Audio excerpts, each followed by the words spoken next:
Sí, profe, todo en orden. Aguilar Pérez. Aguilar Pérez. Agustín Boc. Presente, soy Melissa. Melissa, ok. Agustín Boc. Adanis Ramírez. Presente, profesor. Ok. Álvarez Ibarlucea. Presente. Borja Rojas. Presente, Borja perdón. Rosas, profesor. Sí, maestro, gracias. Calderón Rodríguez.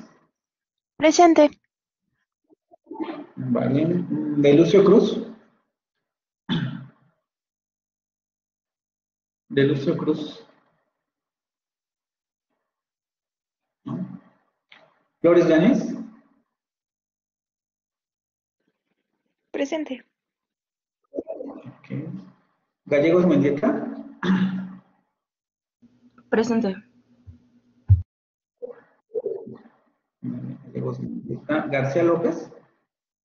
Andrés. Presente. García López. Presente. González Fregoso. Sí. Presente, profe. González Fregoso. González Mendieta. Presente. Okay. Guzmán Amador. Okay. Hernández de Esa. Presente. Okay. Herrera Ponce. Herrera Ponce. Herrera Soto. Presente. Soto, ¿verdad? Que no me parece. Sí. Sí. Juárez Ruiz. Presente. Lara Santín. Presente. Okay. Laureles García. Presente. López García. Mandujano Rojas. Martínez González. Buenos días. Presente. Mérida Quijada. Morales Águila. Norcegaray Mendoza.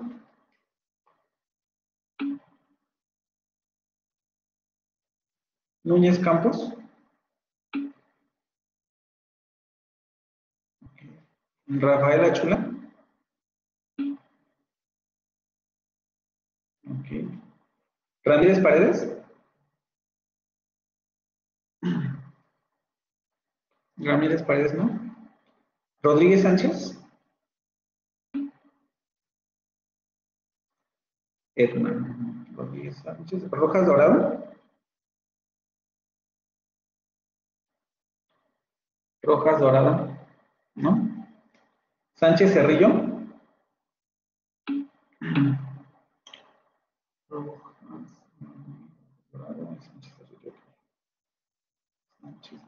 Sánchez Jurado. Santana Melo.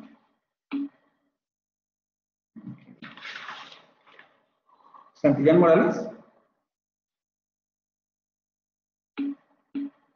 Santillán Morales. Seth García. Seth García.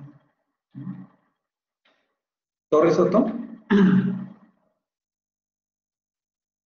Torres Soto Norma Angélica. Velázquez Rodríguez Ana Laura. Presente, profe, buenos días. Buenos días. Y Vidal Abundis. Ok. Bueno, vamos primero con el anuncio importante que ya los que están en el chat ya saben y los que vieron su Blackboard también. El examen va a ser el viernes de la semana que viene, viernes 7 de julio, para que estén ese día puntuales y comiencen a estudiar. Bueno, teóricamente tendrían que haber estudiado durante todo el parcial, ¿no? Pero digamos, el repaso general de aquí a el viernes, perdón, al jueves. Por lo tanto, vamos a tener la sesión de hoy y la sesión de el lunes.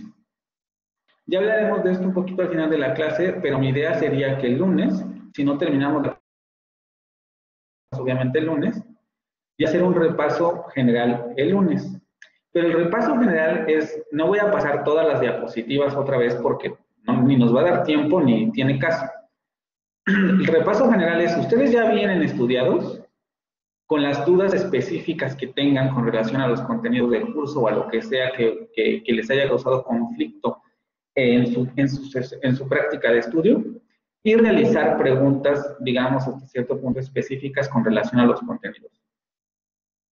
Esa sería la idea del repaso, ¿vale? No va a ser repaso de todo lo que vimos, sino más bien repaso con relación a las dudas que ustedes tengan de los contenidos que ya hayan estudiado para el lunes, ¿vale? Con relación al examen o algo, ¿tienen alguna pregunta? Igual las podrán hacer el lunes, pero no sé si ahorita les surja alguna duda.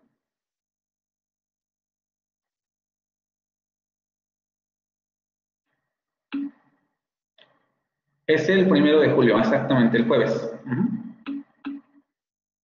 Sí, van a ser las 2 horas. Sí, eso no se preocupen, o sea, siempre son las 2 horas para mí.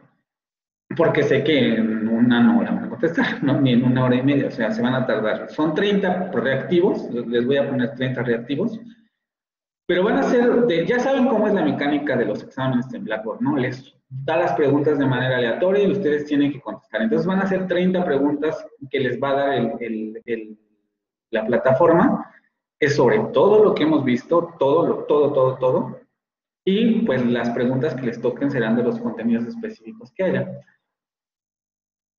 Creo que eso sería como en general, ¿no? ¿Qué cosas irían a necesitar? Igual lo hablamos el lunes ya de manera más detallada, pero por ahora, pues sí, su cuadrito de lápiz lo van a ocupar.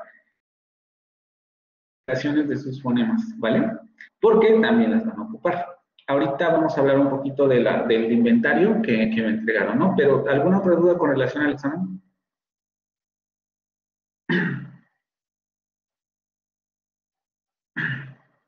¿No?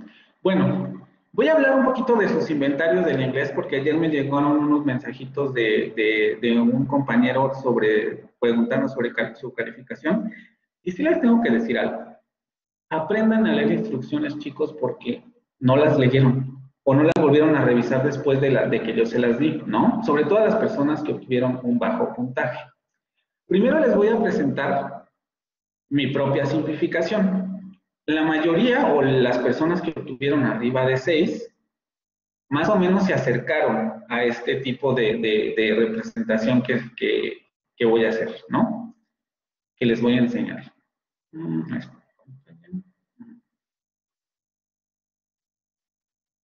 ¿Me dicen si ya ven mi pantalla, por favor? Ya, ¿no? Sí, profe. Y yo les puse hasta las imágenes. Se los repetí 3 veces. Los fonemas del inglés me lo tendrían que haber presentado más o menos así, ¿sí? Ahí tenemos todos los fonemas del inglés. Tenemos las semiconsonantes, aproximantes, las que están con el asterisco, semiconsonantes y semivocales. Y luego además apuntado con el colorcito en gris, estos son fonemas del inglés en Escocia. El trapecio vocálico tampoco tenía mayor complejidad. Dibujar el trapecio vocálico con las respectivas vocales del inglés y las anotaciones. Las vocales a la izquierda del punto no son redondeadas, las de la derecha son redondeadas. Las vocales en rojo suelen alargarse, las vocales en azul se realizan en diptongo. No se nota muy bien el color, pero tal vez si lo hago más grande se note, ¿no? Rojo y azul. Y los 3 diacríticos, solamente vimos 3 importantes para el inglés. Eso era todo lo que había que hacer. No saben leer instrucciones, chicos, o por lo menos la mayoría no sabe leer instrucciones. No sé si las volvieron a revisar o no las volvieron a revisar, pero les voy a leer los puntos importantes de las instrucciones para que no haya este tipo de dudas de, ¿por qué me puso esta baja calificación? No voy a contestar personalmente esos mensajes porque ya los contesté en la plataforma de Blackboard. Y si voy a dar una retroalimentación, la voy a dar en general, porque eso ya estaba ahí, ¿no? Entonces, es más o menos esto lo que había que hacer. Les presenté la tabla de los fonemas consonánticos del francés y les presenté el esquema de las vocales del inglés. Y a partir de ahí, simplemente era dibujar esto, ¿no? ¿Qué fue lo que más falló? Bueno, primero, les pedí las vocales y las consonantes del inglés. No les pedí las consonantes, todas las consonantes que aparecían en el AFI o todas las consonantes que a ustedes se les ocurría que formaban parte del inglés. Hubo personas que me presentaron todos los fonemas del AFI. En ese caso me hubieran subido mejor el AFI, porque el ejercicio es justamente solamente los fonemas del inglés y las vocales del inglés.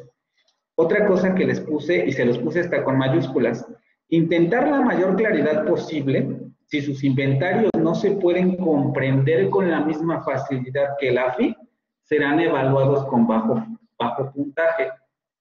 Si no se pueden comprender con la misma facilidad que el AFI. Hubo personas que me presentaron sus propias elaboraciones de cuadros y hubo unos que francamente eran incomprensibles porque venían, los fonemas ni siquiera venían ordenados por puntos o modos de articulación, sino que venían ordenados pues más o menos como ustedes quisieron o como más o menos entendieron que los podían ordenar. Ese punto no lo cumplieron, por ejemplo, ¿no? Luego, lo que tendrían que haber contemplado poner en el ejercicio, lo que está ahí. Precisión con relación o con precisión de la representación con respecto al AFI era un punto. Manejo de africadas y semiconsonantes eran 2 puntos. Si no pusieron semiconsonantes, si no pusieron las africadas, si las pusieron mal, pues van a tener ahí mal el puntaje. Representación de los diacríticos. Si no representaron los diacríticos, van a tener pues, mal puntaje porque tenían que estar representados. Aunque estuvieran en las tablas, dije, bueno, por lo menos hicieron el esfuerzo de ponerlos en las tablas. Pero los que no lo presentaron, pues simplemente no estuvo ahí. Y la evaluación orgánica, que era como el cuadro general, ver cómo lo representaron y dependiendo de eso yo ponía una evaluación. 6 puntos. Si sus trabajos eran incomprensibles y no seguían las instrucciones de la actividad, simplemente no había razón para poner puntaje ahí. ¿Vale? Y luego otro caso, otros 2 casos, de 2 compañeritos por ahí, que yo no sé, o sea, si fue a propósito o si más bien alguno de ellos dijo, esto se me hace mucho más fácil, y subió la misma imagen que el otro compañero. La misma imagen de las consonantes. En las vocales ahí medio cambió un poquito, pero subieron la misma imagen de las consonantes. Ni siquiera me tomé la molestia de evaluar eso porque digo, a ver, era un trabajo individual y aunque hubiera sido un trabajo colaborativo que ustedes se hubieran reunido para elaborarlo, cada uno tenía que presentar su propia tabla. ¿Sí? Entonces, en ese sentido, si me ponen la misma imagen, pues simplemente no hay criterio para evaluar ahí, porque los dos subieron la misma imagen, ¿vale? Entonces, pues eso es en términos generales de la evaluación, ¿no? No sé si alguien tenga alguna duda con relación a esto.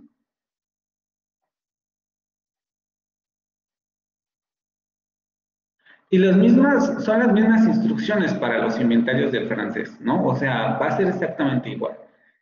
Si no se logra entender con la misma facilidad que el AFI, también va a haber errores, ¿no? Representación de nasales y representación de semiconsonantes, representación de diacríticos y la evaluación global. ¿Sí? Y otra vez, solamente consonantes y vocales del francés. ¿Ok?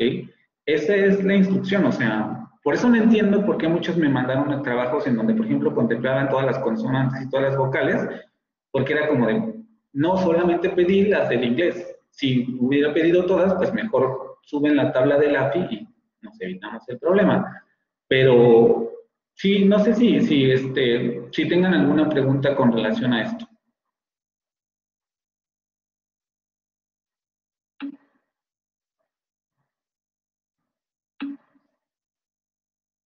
¿Sí? Ok.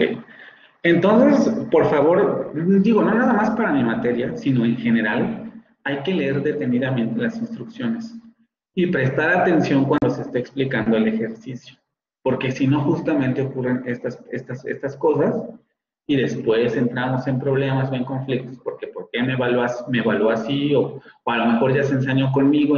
No, primero porque ni los he visto, ¿no? Y después porque no soy ese tipo de profesor. Saben algunos que, por ejemplo, en la primera actividad tuvieron arriba de 9 y en la segunda actividad, porque no pusieron atención, bajaron, ¿no?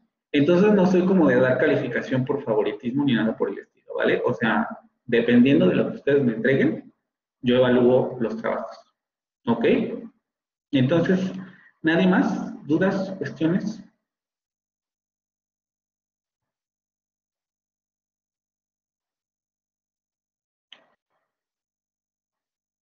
¿Sí?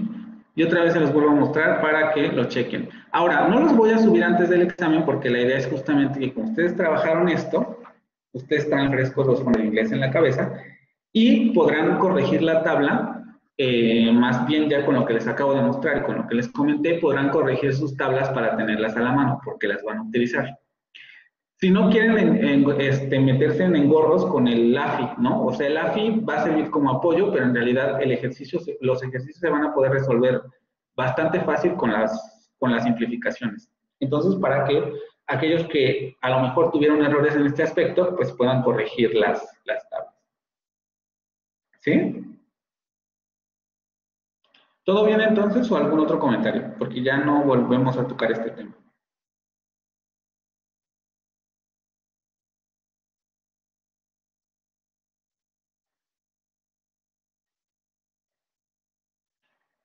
¿No?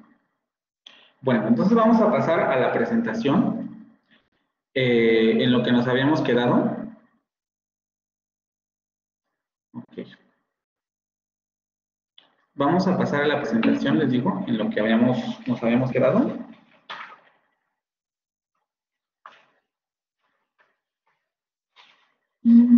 Alanis Ramírez,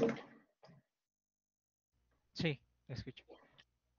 ¿qué habíamos dicho sobre conceptos que utilizamos comúnmente con las lenguas? Que tendríamos que cuestionarnos pues sí, sobre nuestra conceptualización de las lenguas en general. ¿Qué aspectos?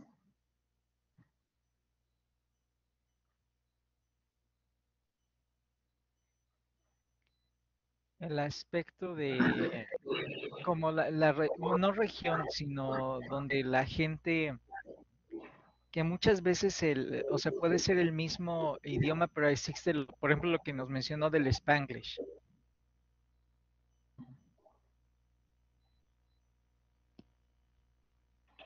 Y ese tipo de ejemplo que nos ayuda a cuestionar, o sea, ¿qué ideas preconcebidas o qué preconceptos que tenemos con relación a las lenguas nos ayuda a cuestionar ese tipo de ejemplos? Que, por ejemplo, cuando lo que usted mencionó de que si el Spanglish se podría considerar como parte del español o no. Uh-huh. Entonces, que también no el problema, sino que el idioma también tiene una parte, no sé si lo puedo decir como regional, porque depende también de la zona donde no se delimita, pero sino donde conviven ciertos individuos, no sé si se puede decir como deformando o cambiando o mutando la lengua dentro de esa comunidad. Uh-huh.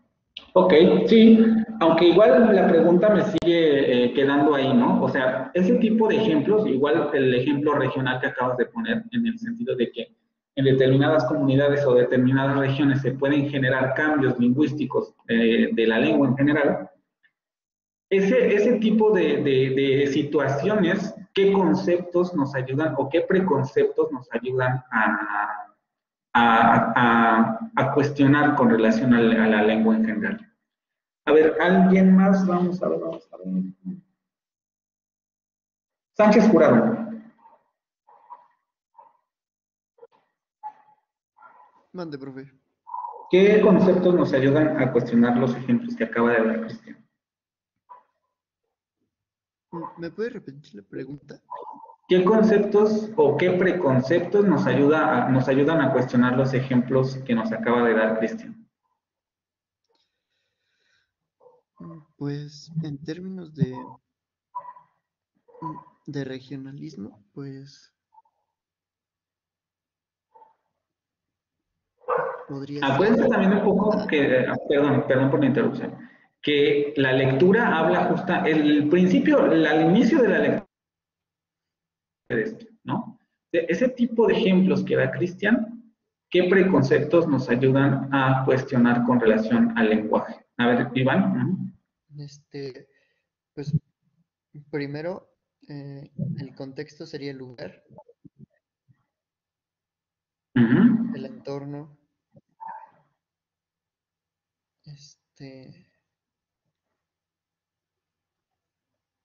y pues sí, depende mucho de la lengua en sí.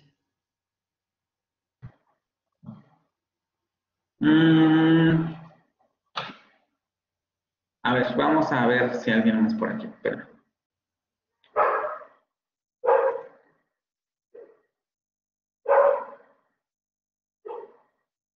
A ver, Alejandro, ¿tienes micrófono?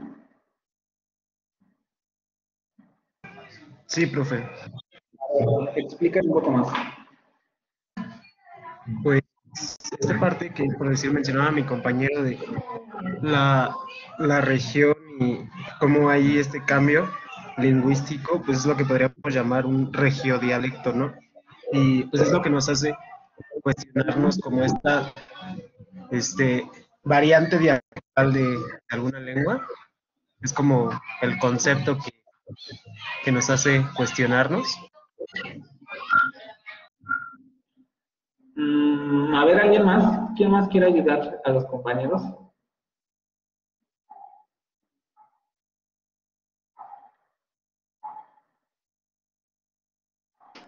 Yo, profe, ¿Tu apellido, perdón? no estoy segura si entendí bien la pregunta, pero, o sea, se está refiriendo así como que el vocabulario, o sea, lo léxico, lo sintáctico, básicamente. Y es lo que, o sea, esos conceptos O sea, que que cuestionan. a la lengua, o sea, ¿qué podría diferenciar las lenguas? ¿Eso? No tanto. A ver, ¿alguien más? Aguante, lo vimos al inicio de esta presentación, fue la primera diapositiva, y en la lectura aparece inmediatamente, empieza la lectura y es lo primero que se cuestionan los autores.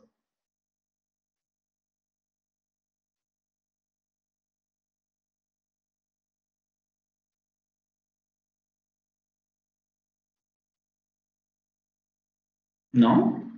Bueno, lo primero que se cuestionan es que la lengua suele considerarse como un sistema discreto, es decir, como un sistema homogéneo con límites bien definidos. Y dicen los autores, no. Este tipo de ejemplos, como el que dio Cristian, nos ayudan a ver que las lenguas no son entidades discretas. Primero, porque no tienen límites bien definidos, tenemos ciertas variantes, vamos a decirlo así, que no sabemos si clasificarlas como pertenecientes o no a tal lengua.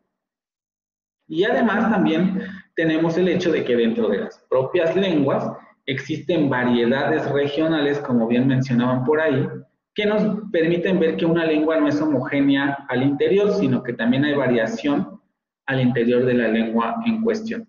Y el segundo concepto que nos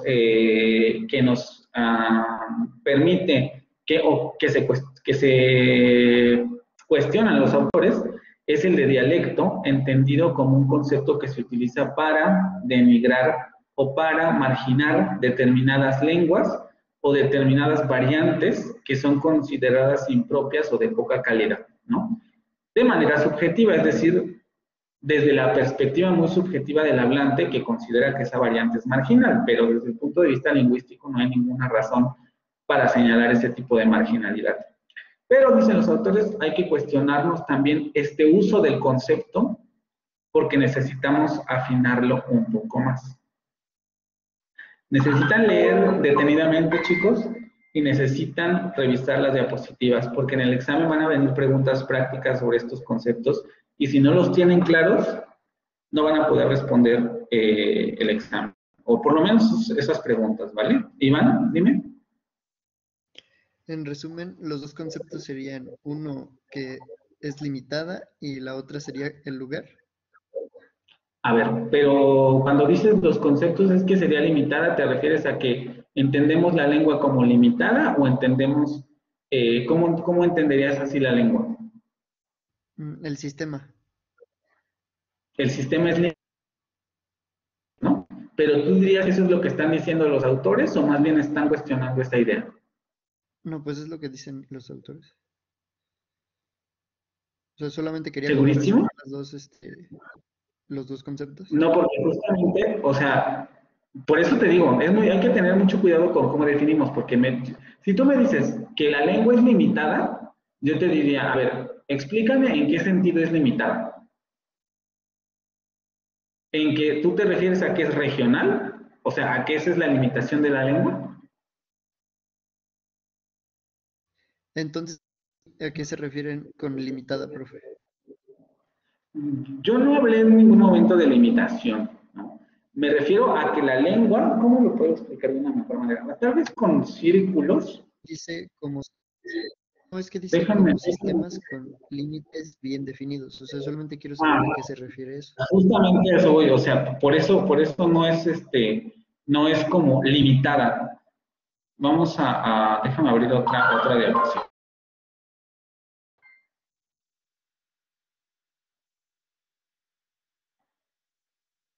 Ahorita lo vamos a ver un poco con las siguientes imágenes, pero es un poco como, entendemos la lengua como si fuera un círculo, así, ¿no? Como un sistema discreto, es decir, como una unidad. Ese círculo es una unidad, nadie puede decir que está fragmentado en partes, ni que tiene límites borrosos, ni nada, o sea, es una unidad completa. Así entendemos generalmente la lengua. De hecho, cuando alguien pregunta, ¿dónde se habla francés? Todos dicen en Francia, ¿no? Y entendiendo Francia como todo el país de Francia, ya veremos que esto tiene muchas complicaciones. Pero todo el mundo entiende, en Francia se habla francés, ¿no? Una lengua bien definida y delimitada. Todo esto es el francés. Como sistema con límites bien definidos y sin ninguna especie de fragmentación interna. Pensamos en el francés como si fuera, por ejemplo, este círculo. Con rasgos bien definidos, lo que estudiamos es francés, y este francés se habla así, y este francés tiene estas reglas lingüísticas, y este francés es así. Y justamente lo que dicen los autores, lo primero que hay que cuestionarnos es esto. Pensemos que este fuera el español, y ahora vamos a poner otro círculo para que veamos el ejemplo. Copiar.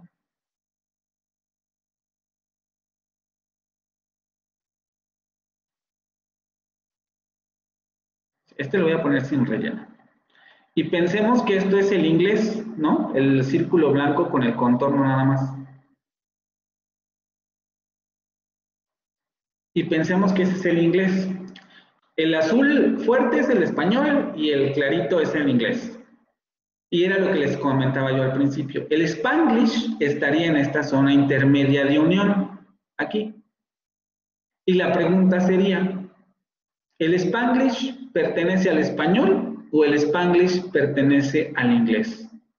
Es en este sentido cuando los límites del primer círculo de la lengua en español ya no resultan tan claros, porque parecería ser que los límites de esta lengua, entre comillas, se juntan o se confunden con los límites de la otra lengua, que sería el inglés. ¿Sí? Esos son los ejemplos que nos ayudan a cuestionar la idea de una lengua como una entidad discreta. De hecho, cuando las pensamos como entidades discretas, las pensaríamos más o menos así. El español se habla en México, ¿no? El azul. Y el blanco o el inglés se habla en Estados Unidos. Y pensamos que no hay ningún punto intermedio en el que se unan estas lenguas, sino que todo queda muy claro, ¿no? E incluso a veces se suele llegar a pensar así. A partir de la frontera norte de México se habla inglés, para abajo se habla español. Y el Spanglish lo que nos diría es, tendrías que repensar tu concepto de lengua como entidad discreta, porque sucede que en esa frontera que tú calificas como muy discreta, ocurren fenómenos como el Spanglish, en donde se juntan tanto la lengua en español como en inglés, y ocurren fenómenos interesantes de producción lingüística. Y eso es lo que nos permite cuestionar la idea de la lengua como una entidad discreta. ¿Sí? No sé si con este ejemplo de los círculos queda más claro.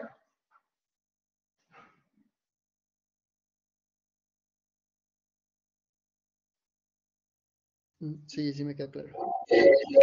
Sí, profe.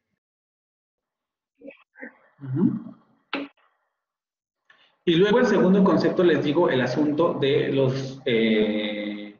el uso del término dialecto para hablar de lenguas marginadas socialmente o que se consideran lejos de la norma, ¿no? Idiomas indígenas, variantes rurales o modos de hablar de una comunidad marginada que solemos calificar como dialectos, ¿vale?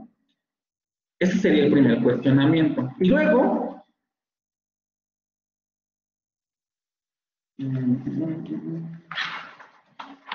Vidal Abundis.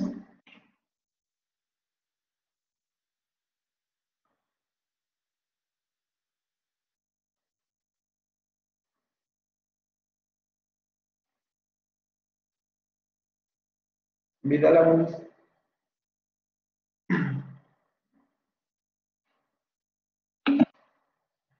¿Tiene el micrófono?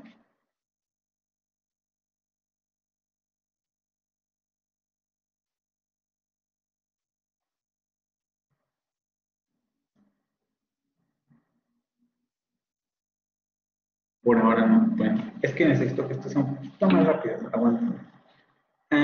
Velázquez Rodríguez.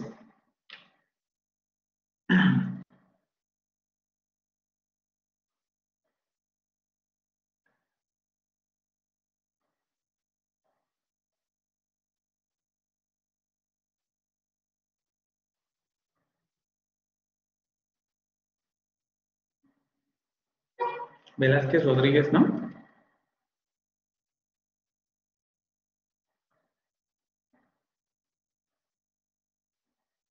Recuerden que si no me contestan les quito la asistencia, chicos.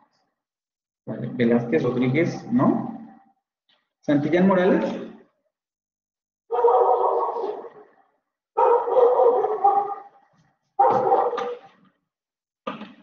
Santillán Morales. ¿Tampoco tienes micrófono, Alfredo?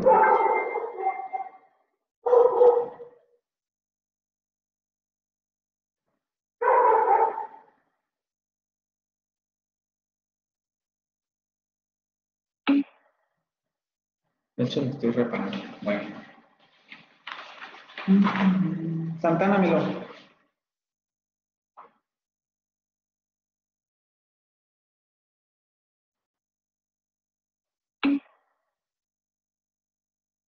Ya, Cristian, ya. Desde hace pues ya saben que siempre paso clases al inicio de la clase, ¿no?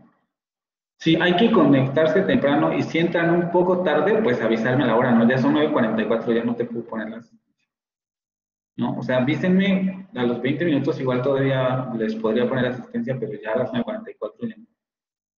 ¿Vale? ¿Santana Melo? ¿No?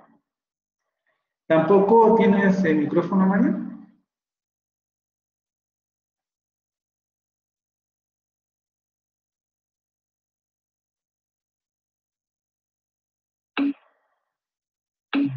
No.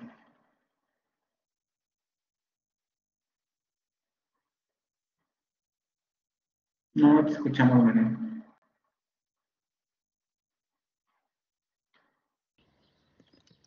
¿Me escuchan? Ya ahora sí ya.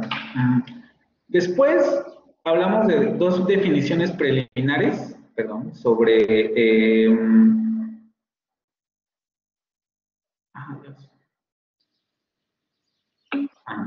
Dos definiciones preliminares que dan después los autores sobre dialecto y lengua. ¿Qué dijimos al respecto de esto?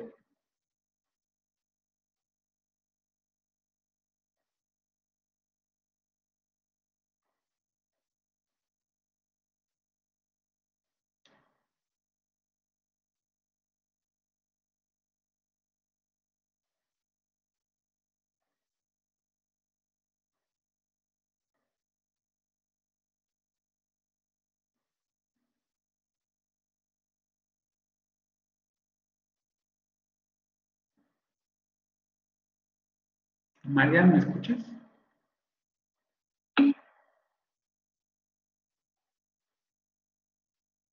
Creo que no.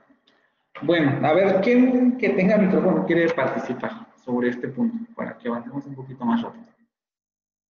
¿Qué definiciones preliminares dan dialecto y lengua los autores? Preliminares, porque después las van a especificar, pero ¿cuáles serían las definiciones preliminares?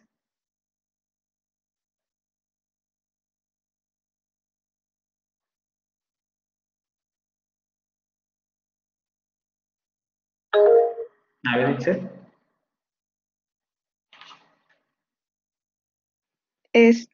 Yo me acuerdo que menciona que, bueno, el dialecto, ¿no? Es el concepto y que se entiende como subdivisiones de una lengua particular.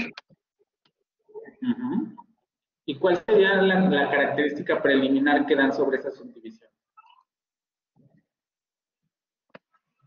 O sea, preliminarmente entendemos, claro, los dialectos como subdivisiones de una lengua, pero además añaden una característica a estas subdivisiones, ¿no? Que dicen que en principio se podría entender que estas lenguas presentan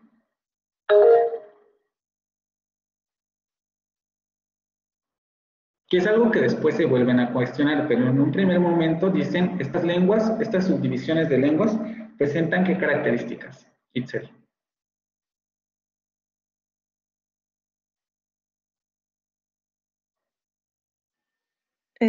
No sabría, profe. Ok, a ver, Cris. Una de las cosas que decía que en la lectura es que el dialecto no tiene bueno, que no tiene una tradición escrita. Una de ¿Qué más? Eso sería Algo está principal. acá porque yo diría que más bien dirían lo contrario, pero bueno, a ver, ajá, ¿qué más? Era lo que me acordaba de lo del dialecto. Ok, a ver, ¿quién más le quiere ayudar a Itzel y a Cris sobre estos rasgos? Ya Itzel dijo, efectivamente, la primera definición de dialecto es subdivisiones de una lengua. ¿Que tienen qué característica?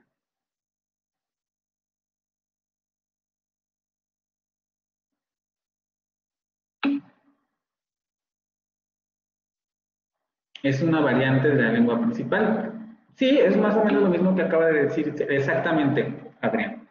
Inteligibilidad mutua, ¿no? Que se refiere a qué propiedad. O sea, ¿qué es eso?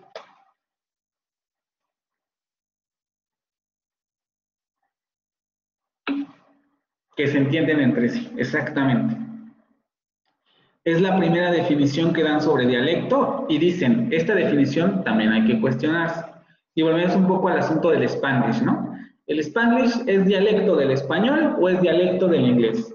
Y si es dialecto del español, ¿por qué hay determinadas variantes del español que no pueden entender Spanglish? O hablantes del español que no pueden entender Spanglish y hablantes del inglés que no pueden entender Spanglish. Ya entramos en la idea de esta inteligibilidad mutua de la que acaba de hablar Alejandro, parece que no es tan viable para presentarse como factor determinante en la definición de un dialecto, ¿no?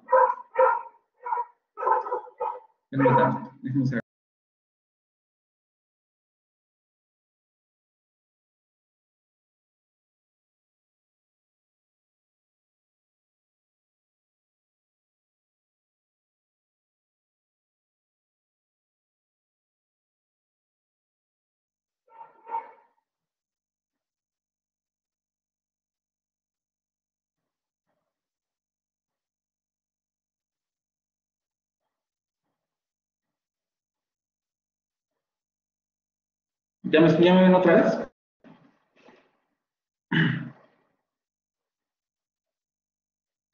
Sí, exactamente, ¿no? Subdivisión en una lengua particular y es un criterio importante el de inteligibilidad mutua, pero no necesariamente es importante. Después, ¿qué dicen sobre la lengua? Sobre el concepto de lengua en general.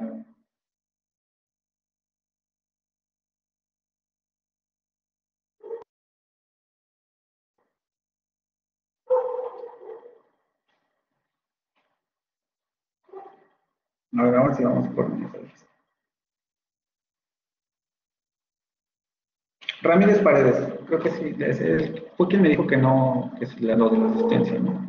Cristian.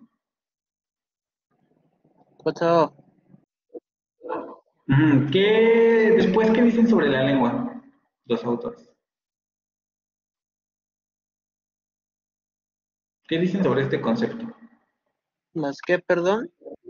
Sobre el concepto de lengua. Concepto de lengua.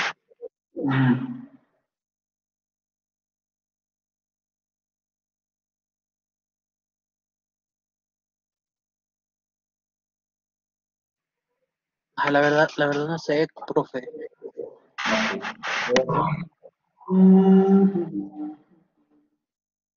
Sánchez Cerrillo.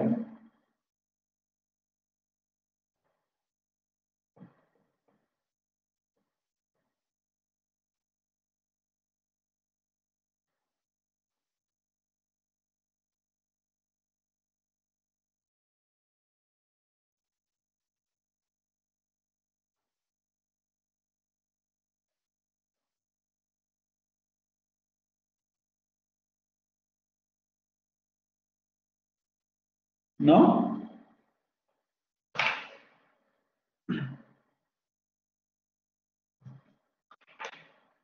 Rojas Dorado.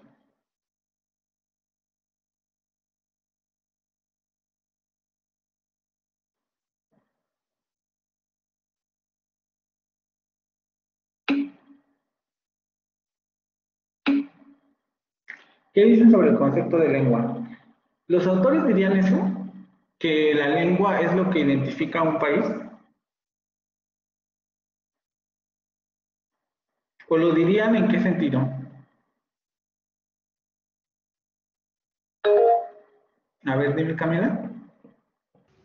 Yo tengo que la lengua es el conjunto o sistema de signos organizados de una determinada manera que tienen en común una comunidad de hablantes. Esto es mi cuaderno.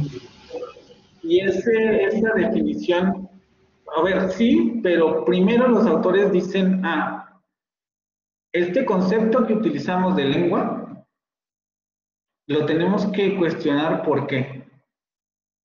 Es lo que como lo que acabamos de ver, solamente que lo cuestionan. Porque una de las cosas que, por ejemplo, lo que me acabas de dar es una definición muy técnica de lo que es lengua.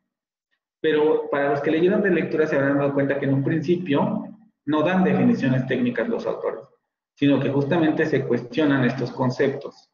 Y la primera definición que dan de lengua, que podría ser muy similar a la que tú das, se la cuestionan por qué motivo.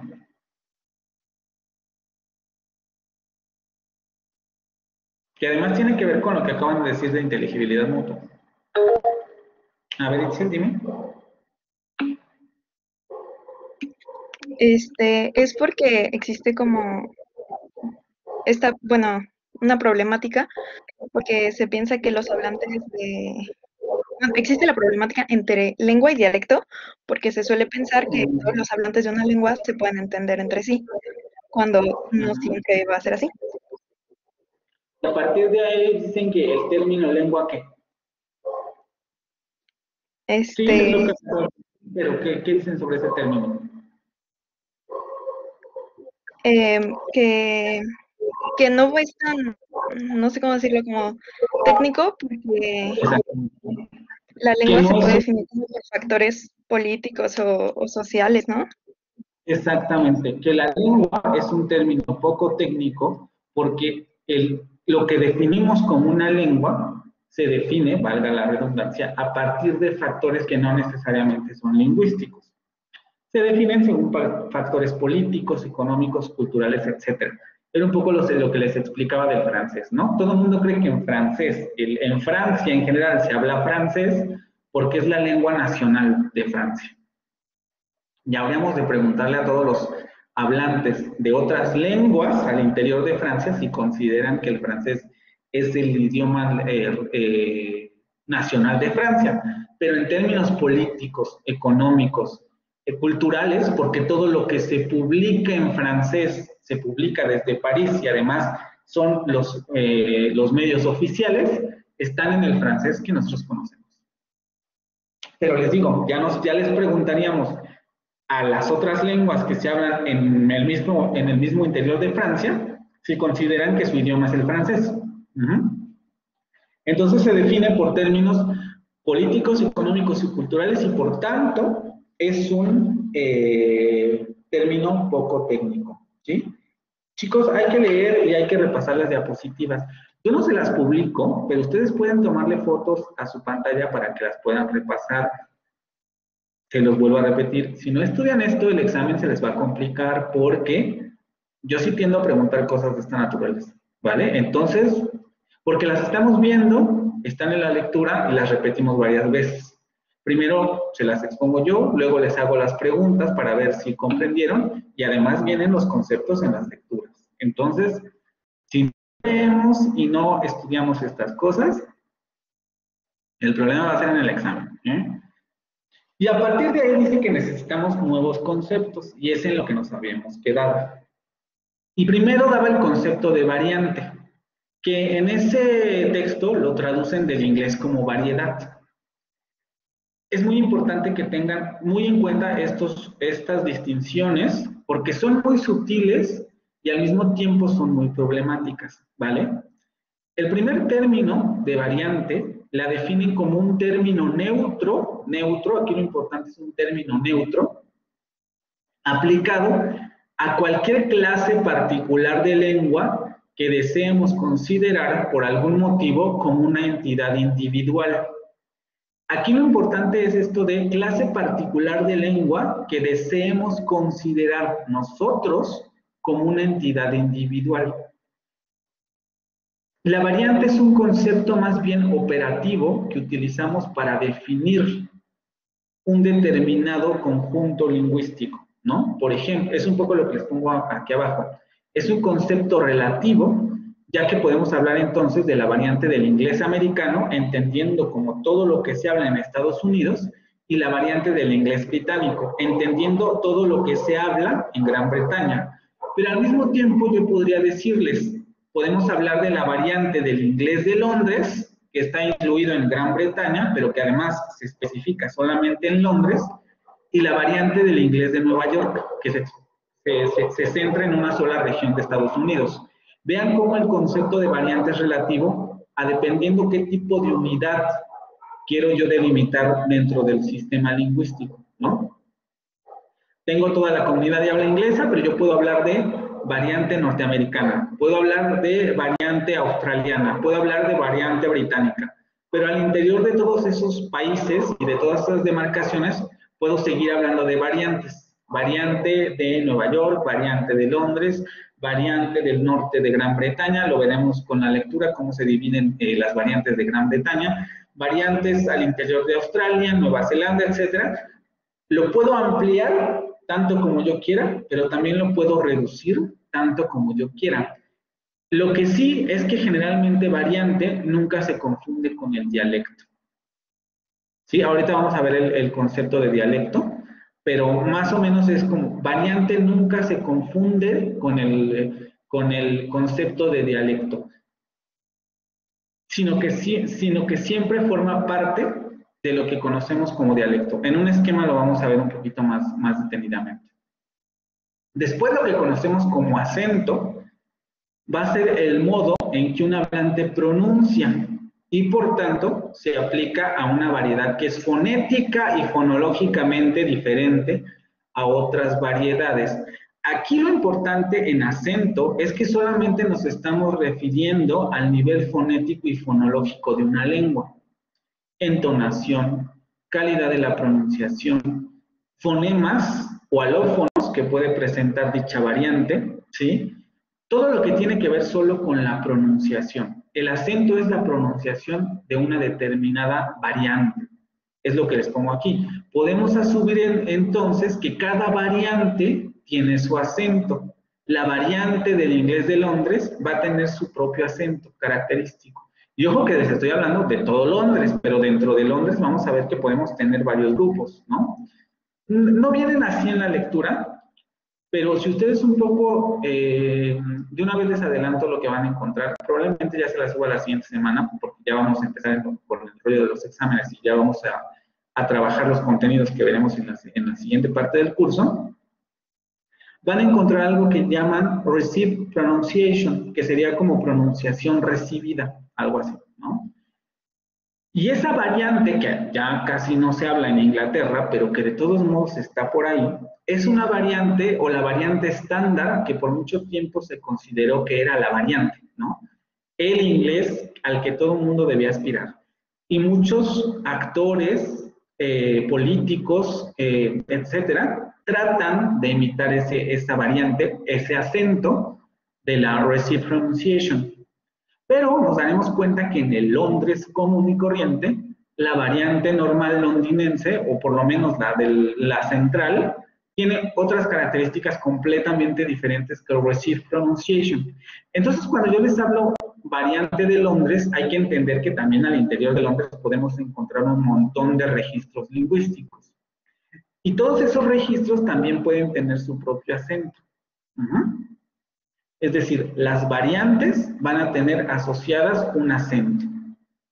No siempre tan delimitado, ¿no? Por ejemplo, si yo les digo que la variante norteamericana tiene un acento, sí, va a haber muchas características compartidas, pero dentro de esa misma variante va a haber otras variantes, como la de Nueva York, las variantes del sur, que además entre el sur y el norte de Estados Unidos se presentan muchas diferencias de pronunciación, van a tener sus propias variantes, sus propios acentos, perdón.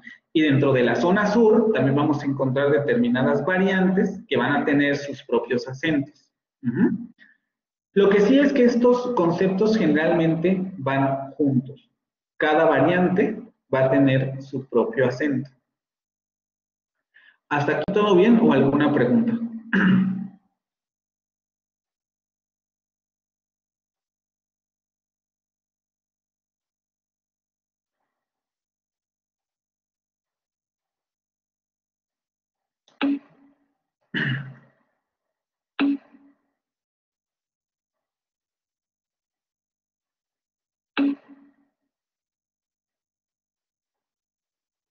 Un programa, sí, exactamente. El RP, el Received Pronunciation, es el que se solía, voy a decirlo así porque todavía podemos encontrar en ciertos lugares o en ciertos medios de comunicación que se utiliza la Received Pronunciation.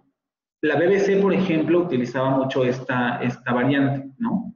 Pero en realidad en la actualidad se ha reducido mucho su uso, o sea, sigue operando, pero su uso se ha reducido mucho, sobre todo porque se asocia a una variante de clase alta, la realeza y todas esas cosas, ¿no? Que ya incluso la reina ni siquiera habla de Received Pronunciation, pero se asociaba con esa clase alta.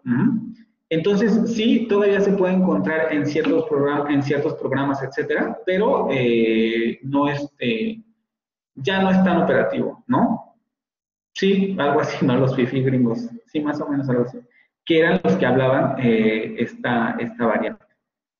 Y la van a encontrar incluso en películas, ¿no? O sea, vamos a ver ejemplos ya cuando lleguemos a esa parte, pero por ahorita más o menos que quede claro esto de variante y acento. Y después vuelven a definir el dialecto, pero ahora le van a agregar otras cosas. Fíjense, van a empezar con el dialecto, van a ser variedades o variantes que son diferentes desde un punto de vista gramatical y quizás léxico, además de fonológico, de otras variedades. Es decir, el dialecto lo vamos a entender como un conjunto de variantes, o retomando el primer término, una subdivisión en variantes, y todas esas variantes, lo que componen ese dialecto, van a compartir gramática, fonología y léxico. Eso es lo que va a distinguir a ese dialecto.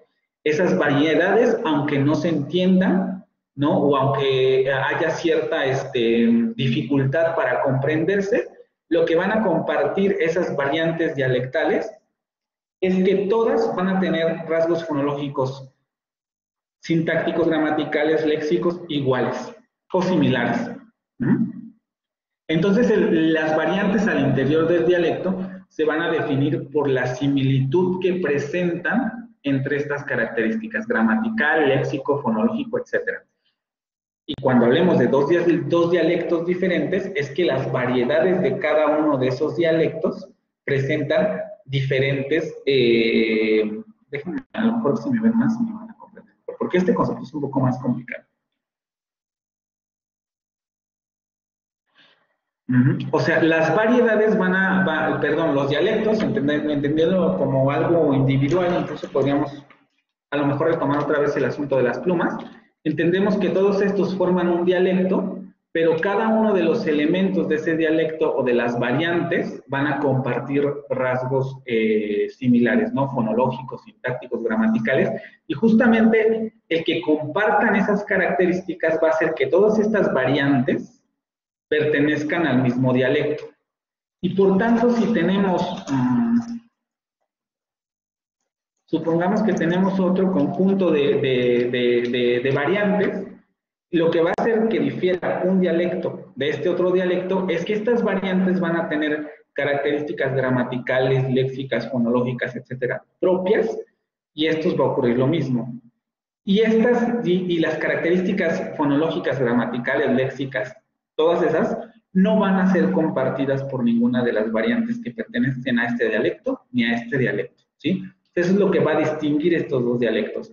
Al interior del dialecto, estas lenguas se van a compartir rasgos fonológicos, gramaticales y léxicos, pero si lo comparamos con el otro dialecto, el dialecto B, estas características, sus características gramaticales, léxicas y fonológicas van a ser diferentes a todo este conjunto de variedades.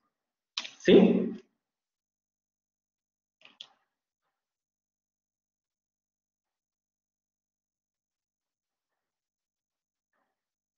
¿Sí o no? Lo repito.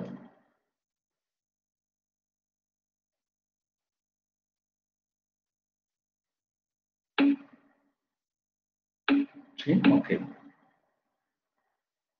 Esas distinciones son importantes, les digo.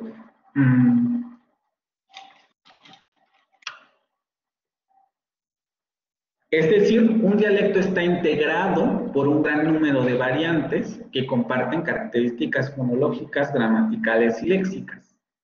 Es importante señalar que la diferencia entre una variante y otra al interior del propio dialecto es de grado, ¿sí? Las fronteras entre variantes suelen ser borrosas. O sea, al interior del propio dialecto vamos a encontrar un montón de variantes que evidentemente las podemos distinguir por motivos de estudio, ¿no? La variante de Londres, la variante de Yorkshire, la variante no sé si me ocurre, ¿no?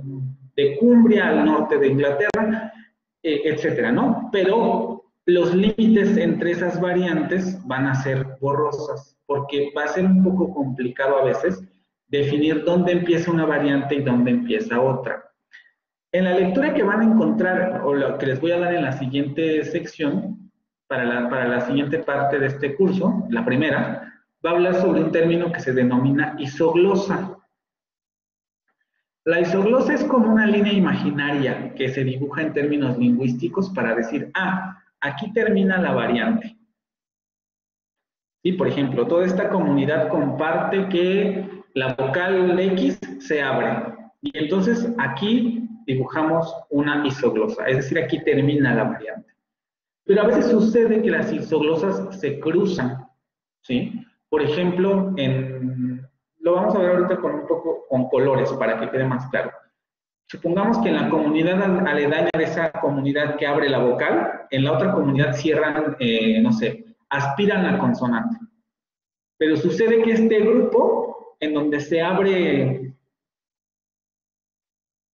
Es que esto es importante para que lo entiendan en la lectura, ¿no? Les digo, supongamos que este grupo tiene la característica de que abren la vocal. Este grupo no abre la vocal, pero aspira la consonante X. Sucede que unos integrantes de este grupo también aspiran la consonante X. Entonces, la isoglosa que yo demarco para la aspiración de esta consonante puede llegar a cruzarse con la otra variante. Y es cuando decimos que los límites no son claros y son borrosos. Porque aquí es muy claro que esta comunidad abre la vocal y esta comunidad cierra la vocal. Pero sucede que si miramos el fenómeno de aspiración de la vocal, se van a entrecruzar. va a haber determinadas comunidades de este grupo que van a aspirar también la vocal. Y entonces la isoglosa de la aspiración de la vocal va a englobar a cierto grupo de esta otra. Solamente, digamos, para que quede en resumen, la isoglosa es una demarcación que generamos en términos lingüísticos para determinar una variante, porque van a encontrarse ese término en la lectura. Pero, ya de manera más específica, cuando hablamos de líneas borrosas de las variantes, nos referimos a eso, que las isoglosas no siempre son coincidentes, ¿no? O sea, esperaríamos, en términos como lo que entendemos, comunidades discretas, que si en esta comunidad se abre la vocal y en esta comunidad se cierra la vocal, tal vez esta comunidad solamente aspira la consonante y no esta, pero sucede que eso no pasa en términos reales. En términos reales, las isoglosas suelen cruzarse y va a haber determinadas comunidades de esta parte de la población que van a aspirar también la consonante tal, ¿no? Y entonces la isoglosa ya no queda tan bien definida. ¿Sí queda claro esto?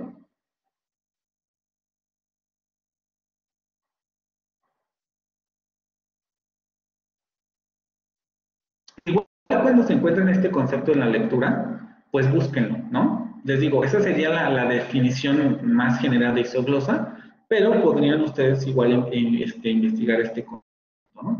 No lo vamos a trabajar tanto en esta clase porque no tiene mucho sentido, pero para que lo tengan presente en cuanto hagan su lectura. ¿Sí? ¿Alguna duda con esto?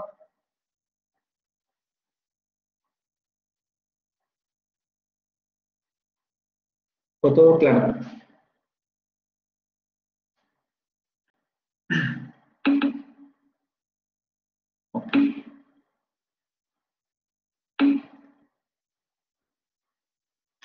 Entonces, lo anterior implica, esto que vemos de las variantes al interior del dialecto, que las fronteras entre dialectos también van a ser borrosas, porque vamos a tener entre dialectos variantes que van a estar entre azul y buenas noches, ¿no? O sea, entre la lengua esta y la otra lengua.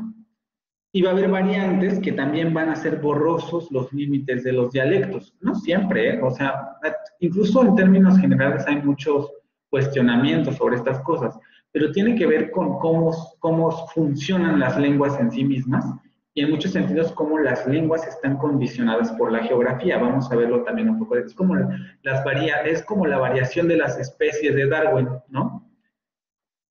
Podemos tener dos especies diferentes en una misma zona geográfica, pensemos en una isla, pero sucede que esa isla está separada por una cordillera muy alta. Esa isla está dividida en dos por una cordillera muy alta. Y sucede que tenemos aquí unos monos en la zona A y tenemos unos monos en la zona B. Pues sucede que aunque esas dos variantes están literalmente juntas, solamente les haría falta pasar del otro lado de la montaña para encontrarse, tenemos dos lenguas completamente distintas, porque la cordillera impide la comunicación entre esos dos grupos, ¿no? Eso es lo que suele ocurrir en muchas ocasiones. Pero en términos generales se ha podido constatar esto, que las lenguas funcionan como continuums, que es lo que vamos a ver a continuación. Y se refiere a este hecho de que las variantes y los dialectos tienen fronteras borrosas que no nos permiten determinar exactamente dónde empieza uno y dónde empieza el otro. Hacemos esas delimitaciones por motivos de estudio o por motivos políticos, económicos, como lo hacen los países, ¿no? Este es el territorio francés y aquí se habla francés. Y entonces se hacen esfuerzos denodados, así, esfuerzos brutales para que todo el mundo en esa zona hable francés. Siempre van a encontrar resistencias de las comunidades que no hablan francés y que no quieren hablar francés. Es lo mismo que ocurre con el español en general. Aunque aquí históricamente hubo una mayor permisividad de la corona o una mayor tolerancia de la corona española a las lenguas indígenas, aquí no se exterminaron esas lenguas, ¿no? Entonces, por eso tenemos esta gran diversidad lingüística en México y en toda Latinoamérica, porque aquí no se exterminaron esas lenguas. Muchos de los de los religiosos que llegaron a América, conservaron esas lenguas indígenas e hicieron esfuerzos por conservarlas. Entonces aquí no hubo un exterminio de esas lenguas, por eso en la actualidad, porque también esto presenta problemas, tenemos un país como México en donde la lengua estándar o la lengua nacional es el español, pero tenemos un montón de lenguas indígenas que no a la educación, no tienen acceso a medios de justicia, porque la lengua oficial no es su lengua. Y además tampoco se han apropiado del español porque no quieren resistencia, etc. Lo mismo ocurre en Francia.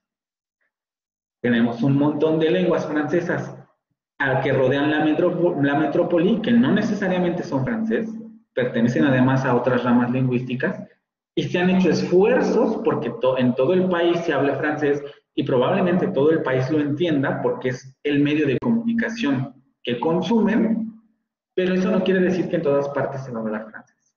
Y ahí nos encontramos con las fronteras borrosas entre las variantes, ¿vale?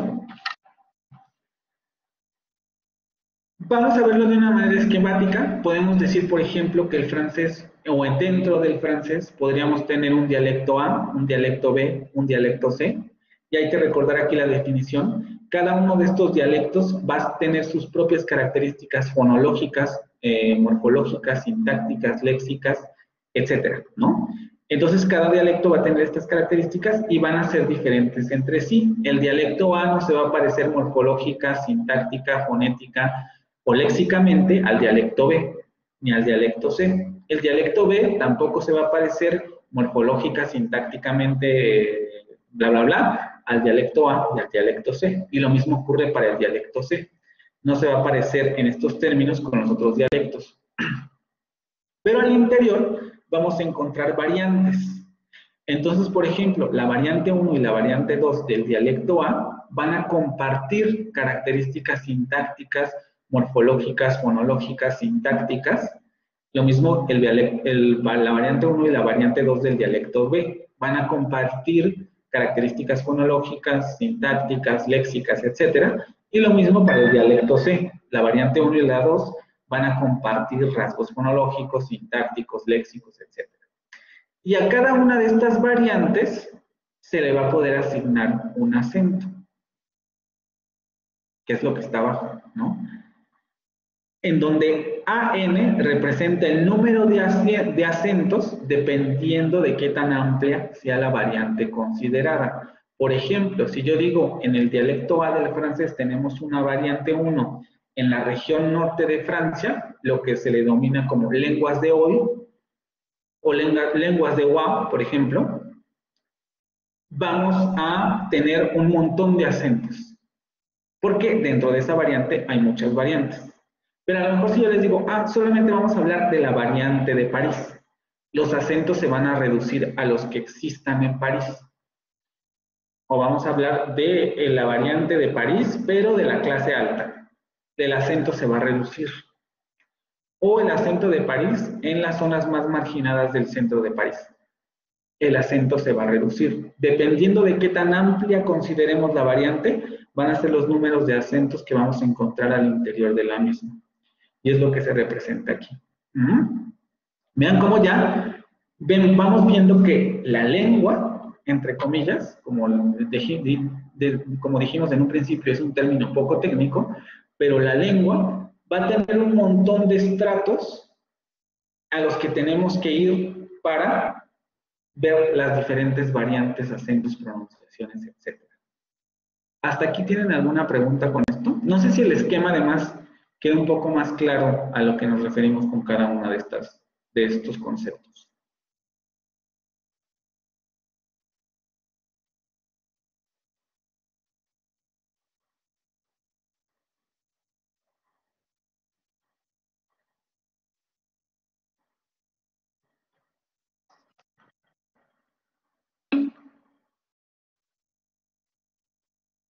¿Sí? ¿Todo bien entonces? Para que pasen a la siguiente diapositiva.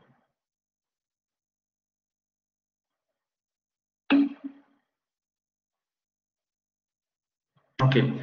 Ahora vamos a verlo un poquito con colores para que vaya quedando un poco más claro, ¿no? Tendemos a pensar las lenguas como...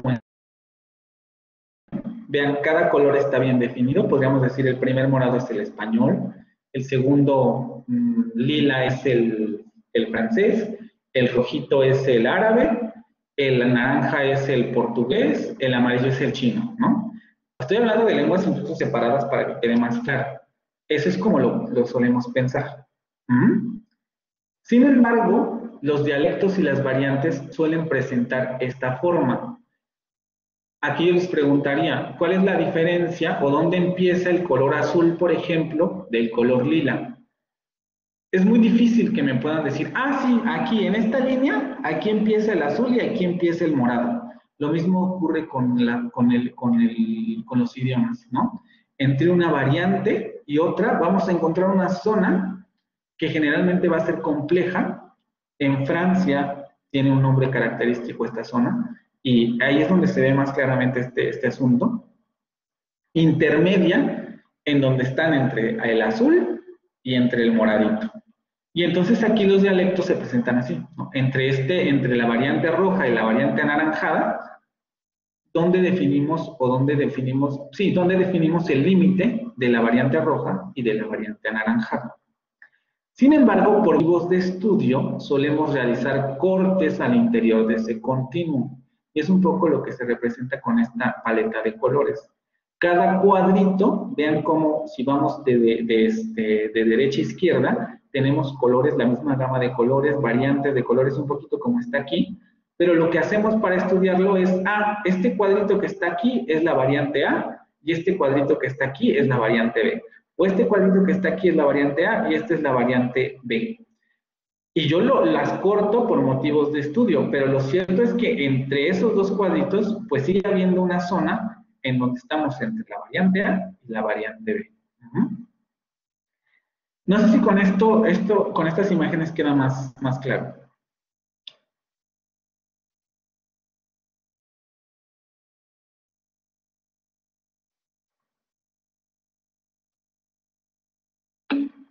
¿Sí?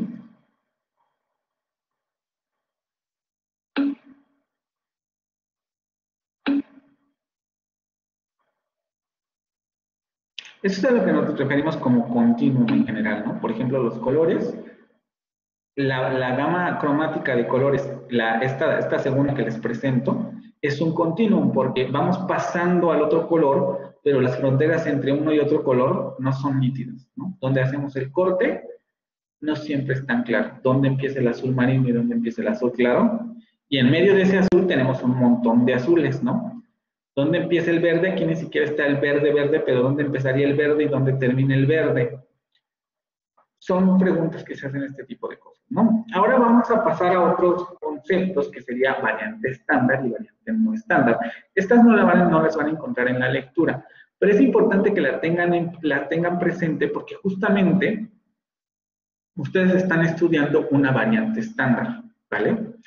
La variante estándar va a ser aquella, ya tenemos comprendido que es una variante, entonces no habría que explicar mucho aquí, pero es típicamente la variante lingüística utilizada por grupos que poseen poder militar, político o económico, cultural, lo que ustedes quieran, ¿no? Es el grupo de poder dentro de una determinada comunidad que de pronto dice, mi variante es la mera, vamos a decirlo así, y por tanto es la que debemos hablar todos. Es el tipo de variante que se utiliza en el gobierno, los medios de comunicación, la educación, etc. Por lo que, además de utilizarse para la comunicación oral, esto también es muy importante, tiene un gran bagaje de comunicación escrita, porque es la que se utiliza para comunicarse de manera general. No solamente vamos a encontrar que los noticieros, pensemos en Gran Bretaña, en la zona sur, por ejemplo, todos los noticieros van a estar en el inglés de Londres, ¿no?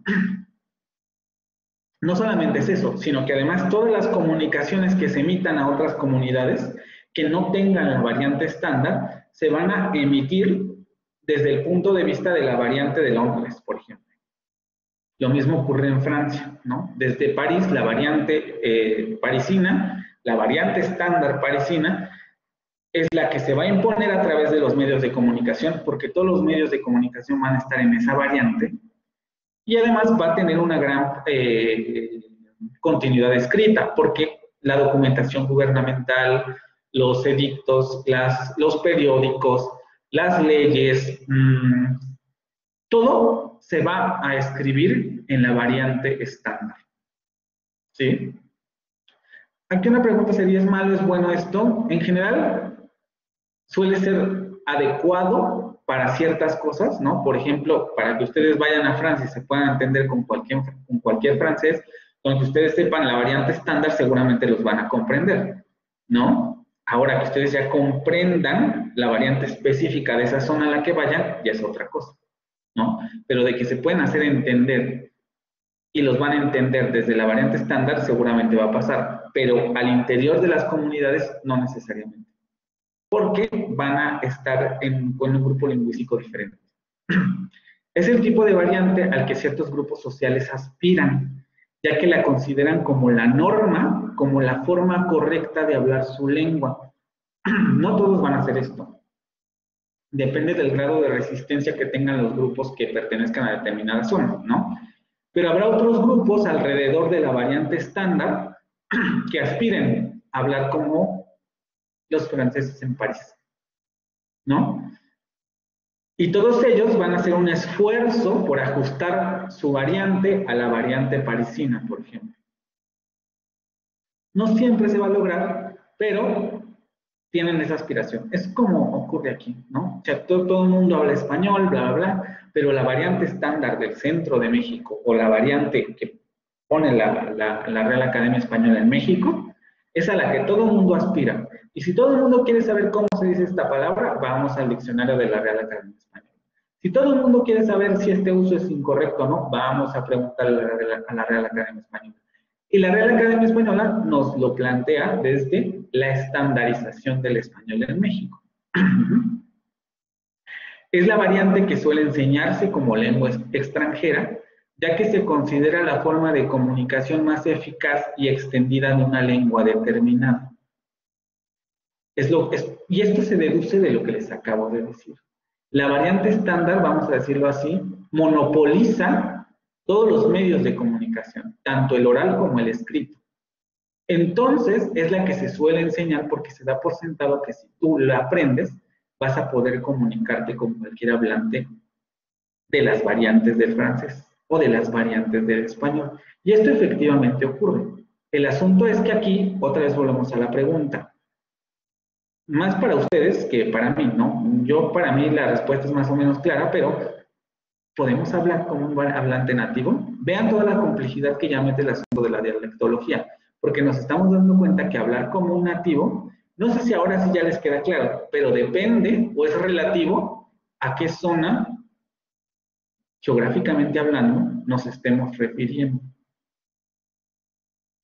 ¿Sí? O sea, esto de variante estándar queda claro. Y no sé si con esto les está haciendo más cosquillitas la pregunta que planteábamos al inicio del curso.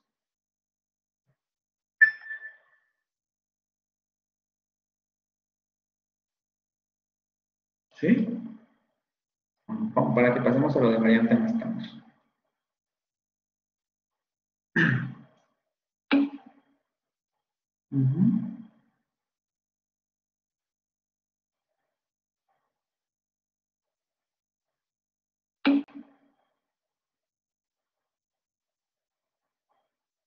Ok, nada más ustedes dos, Melissa y Excel, ¿nadie más?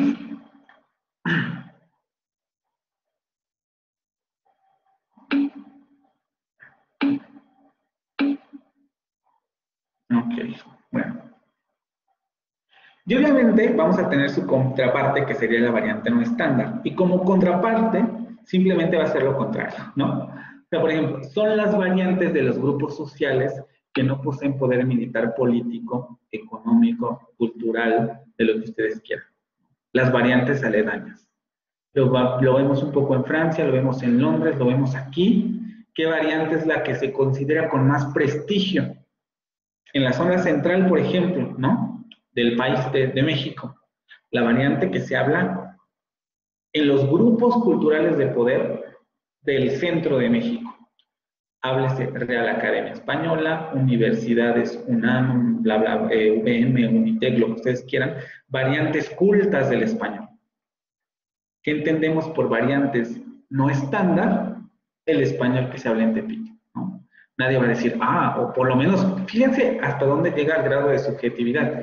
Nadie dice, yo quiero hablar como o bueno, digo, en el sentido así, volitivo, ¿no? De decir, yo quiero hablar como un hablante de Tepito.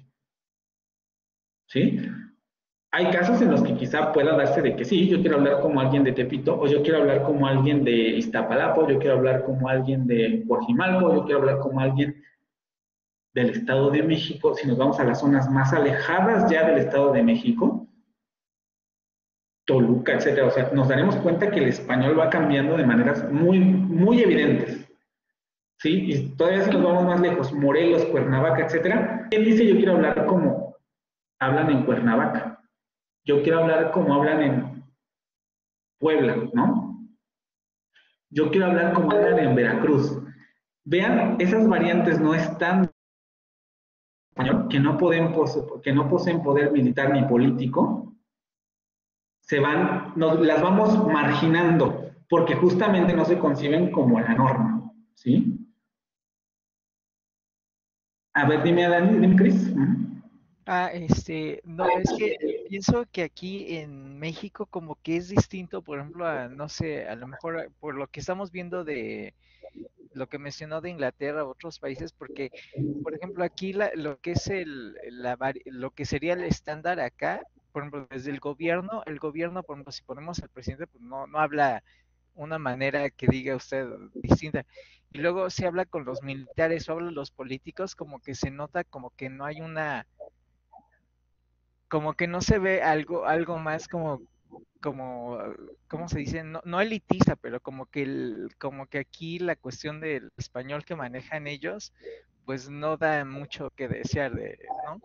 No sé si que me explico, Y como que no se oye tan porque profesional.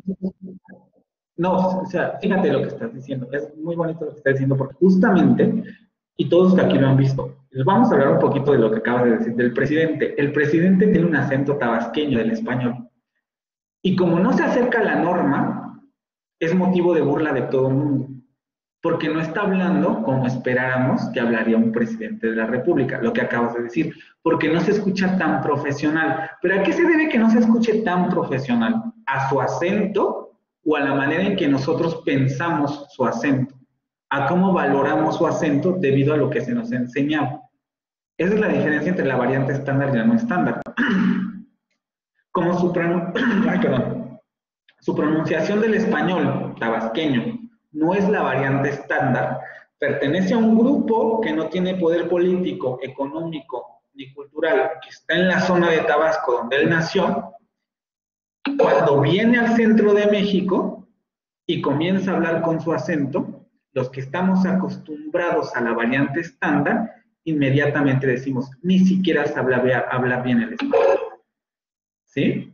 Y ahí es donde empieza este asunto, la valoración subjetiva de cómo se nos ha enseñado que la variante estándar es la manera correcta de hablar nuestra lengua. Un poco también lo que quiero hacer con esta presentación es que se cuestionen esas cosas, porque de eso se trata la lengua y estudiar lengua. Ver que las variedades son tan ricas que no necesariamente, que podemos despojarnos de estos juicios de valor, ¿sí? Y todos los periódicos en su momento del Centro de México, cuando Manuel López Obrador se quería postular para la presidencia, comenzaban a hablar sobre la manera en que hablan. Y de hecho, si se dan cuenta también, las parodias que se hacen en televisión con respecto a Andrés Manuel López Obrador, lo que hacen es exagerar el acento tabasqueño del presidente para burlarse, porque no se ajusta a la norma de la variante estándar. Y por eso puede ser un motivo de burla. ¿Sí? Ojo, aquí no estoy ni a favor ni en contra de Andrés Manuel López Obrador, no estoy hablando de eso. Estamos hablando de su acento y de su variante del español. ¿Y por qué cuando llega al centro de México se convierte en motivo de burla? Porque no está en sintonía con la variante estándar. ¿Sí? ¿Sí todo bien aquí o no?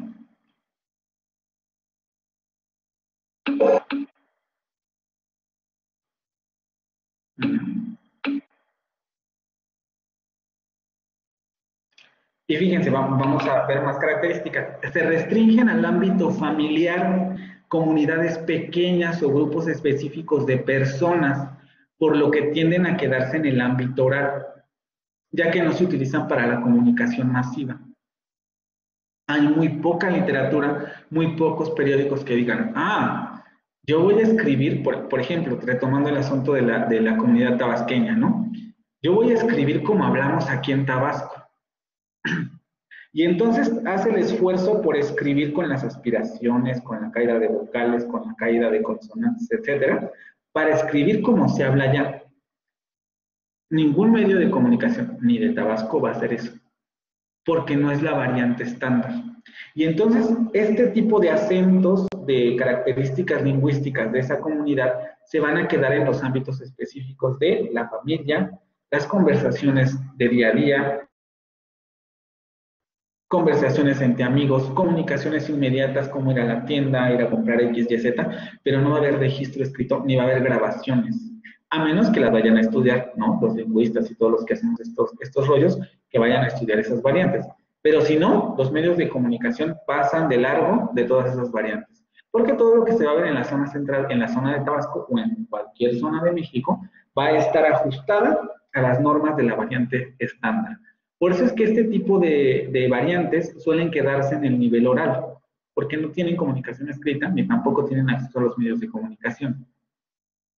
No suelen enseñarse porque se considera que tienen corto alcance con relación a la variante estándar. Y eso también es cierto, porque por ejemplo, si yo les digo, si dijéramos, vamos a hablar o vamos a aprender a hablar como se habla el español en Tabasco, o a un extranjero, bueno, probablemente te entiendan en Tabasco, pero ya si vienes a la Ciudad de México y además le metes tu acento extranjero, quizá ya no te entiendan. Y también aquí depende de a dónde te preferirías ir. ¿Prefieres ir a Tabasco o prefieres ir a la Ciudad de México? Si prefieres ir a la Ciudad de México, pues mejor estudiar la variante estándar, ¿no? Si te vas a Tabasco, igual yo diría, te recomendaría que estudies la variante estándar y a partir de ahí te metas a la variante de Tabasco. Pero no irte directamente a esa porque efectivamente no tiene el alcance que tiene la variante estándar. Vean, no estoy hablando de valoración, estoy hablando de alcance. Porque no es una variante que esté extendida en términos institucionales, ¿no? Esta es la variante que vas a encontrar en todas partes. Pues no, la que vas a encontrar en todas partes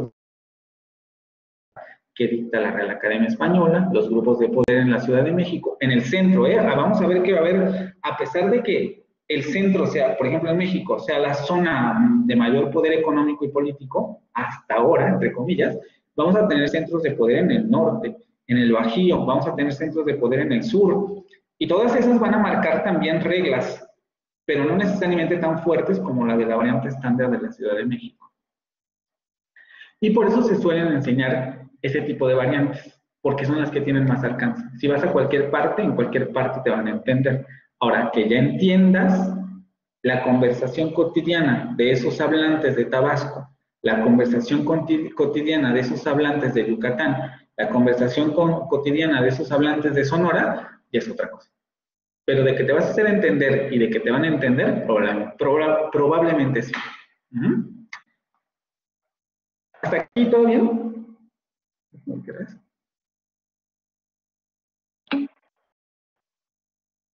¿Sí? ¿Qué les parece interesante?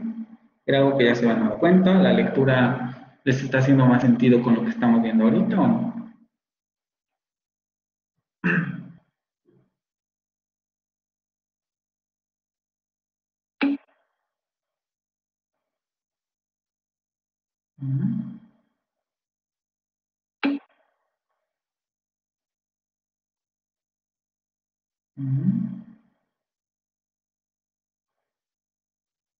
Ok, las y los demás.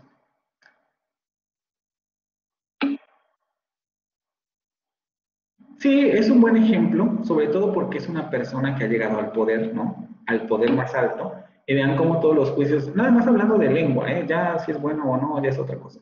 Hablando de lengua, vean cómo toda la carga valorativa que tiene su propia manera de hablar, ¿no? Incluso el hacerlo lento, que eso puede ser una estrategia política en términos de hacerlo lento, pero el acento y todo, pues sigue siendo objeto de disputa, vamos a decirlo así, social entre el centro de México, ¿no? Sobre todo el centro.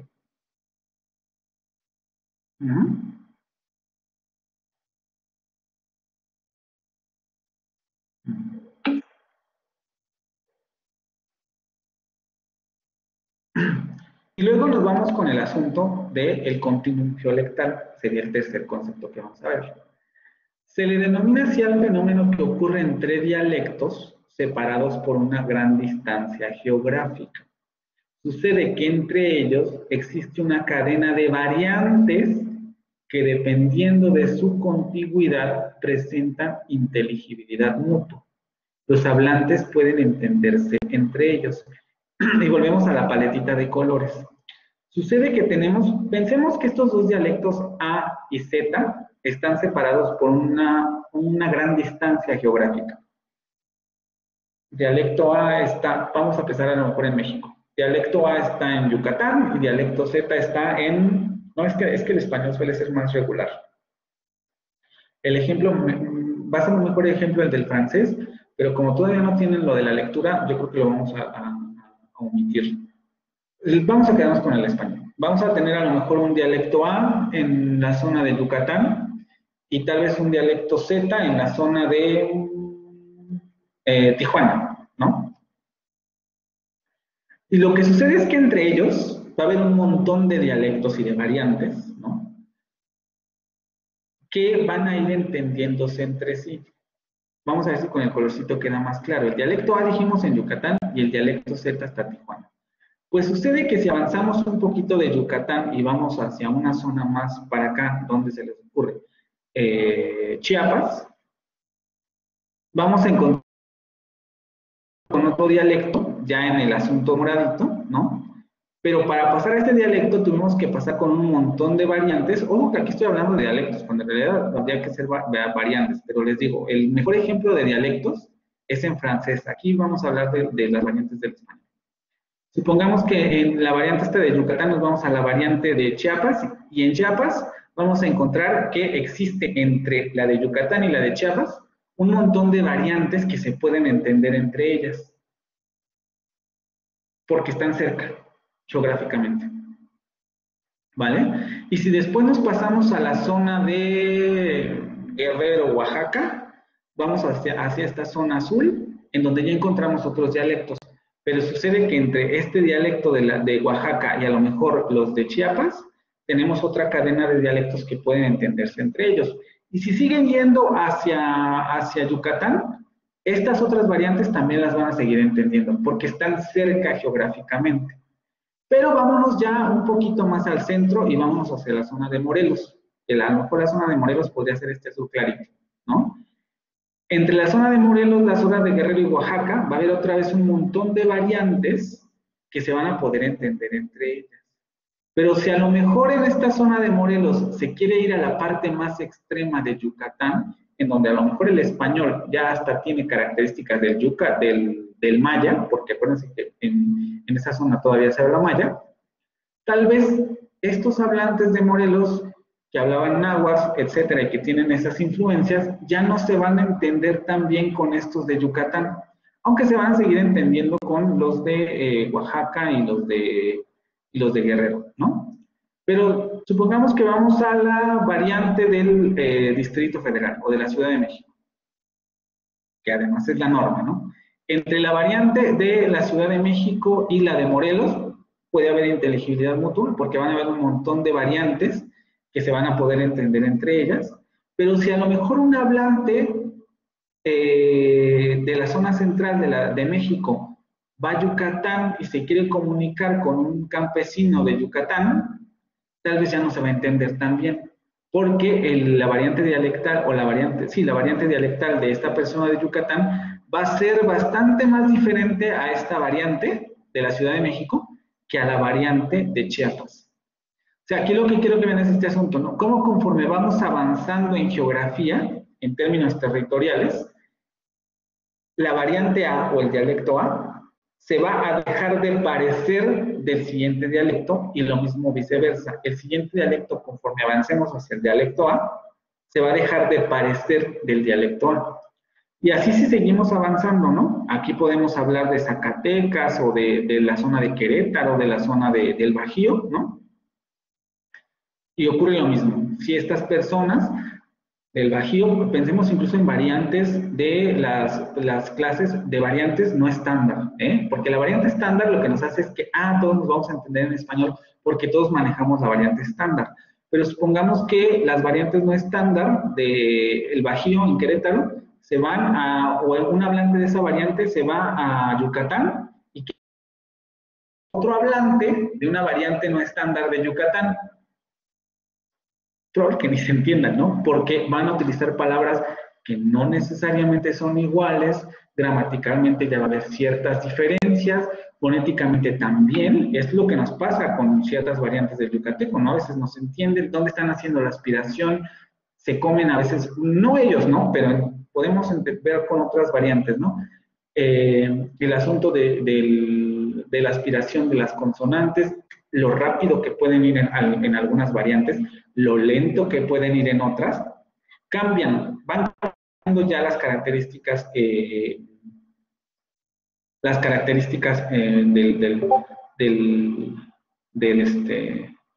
variantes y el dialecto, ¿no?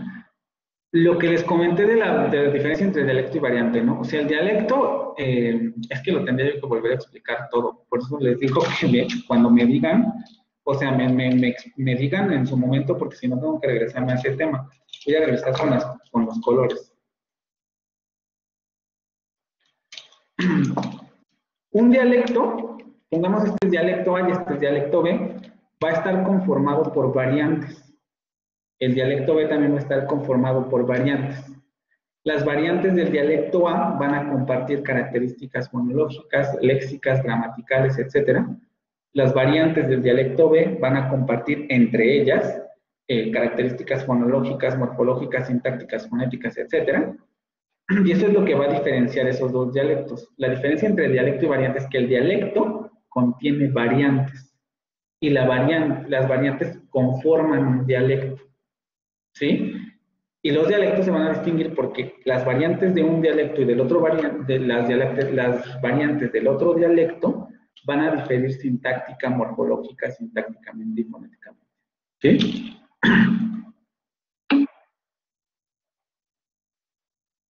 El dialecto es el conjunto de variantes, exactamente. El dialecto es un conjunto de variantes, pero las características de esas variantes del dialecto es que comparten características gramaticales, fonológicas, fonéticas, sintácticas, etc. ¿Sí? Y esto de continuum geolectal, ahorita lo vamos a ver con una imagen déjenme ver si nos da tiempo, yo creo que sí, unos 5 minutos.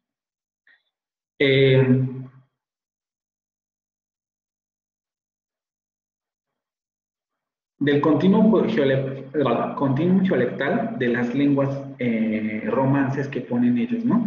Es mucho más claro si nos vamos a una imagen de Wikipedia. Wikipedia siempre saca de apuros en términos muy sencillos, ¿no? O sea, ya para hacer investigación o para meternos en detalles de cada una de las materias, no es recomendable Wikipedia. Pero en términos pedagógicos, así de rápido, siempre es bueno ir ahí, porque da resúmenes muy interesantes. Déjenme buscar la imagen. Continuum dialectal. Es esto. Me dicen si ya pueden ver la pantalla.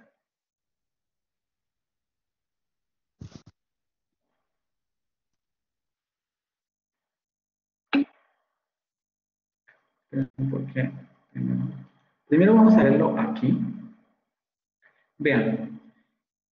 Es un poco la imagen que dan en la lectura, solamente que aquí lo dan con colores. El continuum dialectal que se forman en Europa, ¿no? Aquí sí estamos hablando ya de dialectos, no de variantes. El ejemplo que les doy del español es de variantes del español. Aquí vamos a hablar de dialectos, que también tienen la propiedad de ser un continuum geolectal. Vamos a tener un continuum geolectal de las lenguas romances, a la que pertenece el francés, que va a ir desde Italia hasta la parte más extrema de Portugal, ¿no? Donde vamos a tener lenguas derivadas del latín, italiano, francés, español, provenzal, catalán, portugués, etc. Todas las lenguas que podamos encontrar en esa zona van a presentar la característica del continuum dialectal. ¿Y a qué nos referimos con esto? Evidentemente, si vamos al centro de Italia y vamos al centro de París, van a ser dos idiomas diferentes, porque vamos a encontrar el francés y el italiano. Pero si nos vamos a esta zona intermedia entre Italia y Francia, es lo que vamos a ver con el francés.